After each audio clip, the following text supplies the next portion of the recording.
Hi everybody, I'm Ron Cantor and you're watching Out of Zion on God TV. You know, one of the accusations against Israel is that we have stolen Palestinian lands.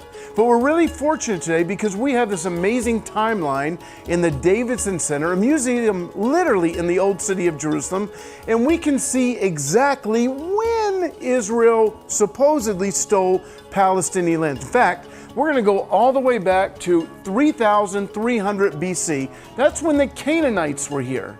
And then we know that Abraham was called here and King David established Jerusalem as the capital of Israel in 1006 BC. In 586, we know that Nebuchadnezzar came in. He conquered Jerusalem, destroyed it, took off all the loot from the temple, exiled the people to Babylon. And then in 538, the Persians took over the whole area and eventually let the Jewish people come back to rebuild their temple, to rebuild their wall. And that starts in 515, the Second Temple period. During that time, the Greeks come in and take over for a while.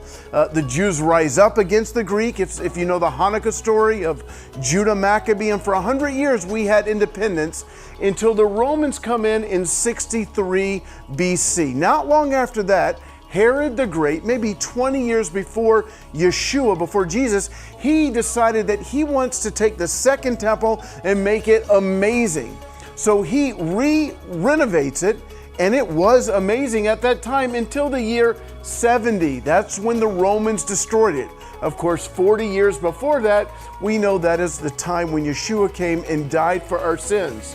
So between 70 and 324, it becomes under Byzantine rule. Now, something very interesting happened about right here in 135. That is when Hadrian, the Roman emperor, he kicked out all the Jews and he changed the name from this area from Judea to Palestine. So it's very interesting that the certain Arabs today who call themselves Palestinian actually get that name from Hadrian, who adopted that name from the Philistines to get rid of the Jewishness from the area. That's the first time we hear this area being called Palestine. No connection to Arabs.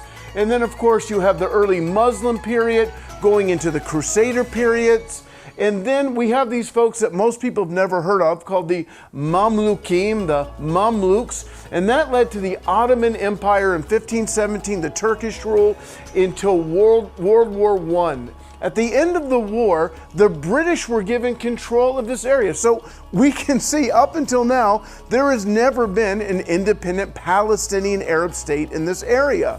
And then in 1948, British, 17 to 48, Jewish. Still, we don't see any Arab state in this region. And so we know that there has never been any such thing as a Palestinian national Arab state in this region. It's actually a recent invention in the last half a century. Now, what we have here is really, really interesting. This is a real milestone. You know, in our vocabulary today, a milestone is an important moment in our life, but this is a real physical 2,000-year-old milestone, and it commemorates when Titus and his father, Emperor Vespasian, destroyed Jerusalem. You know what's interesting? We can remember them in a dead rock, yet the Jewish people who they tried to destroy actually inhabit this city, living once again. Make sure you go to God.tv so you never miss an episode, and visit me at roncantor.com. Shalom from the Davidson Center in the Old City of Jerusalem. Please follow Ron on Twitter and Facebook at Ron S. Cantor to find out more about Ron and his ministry.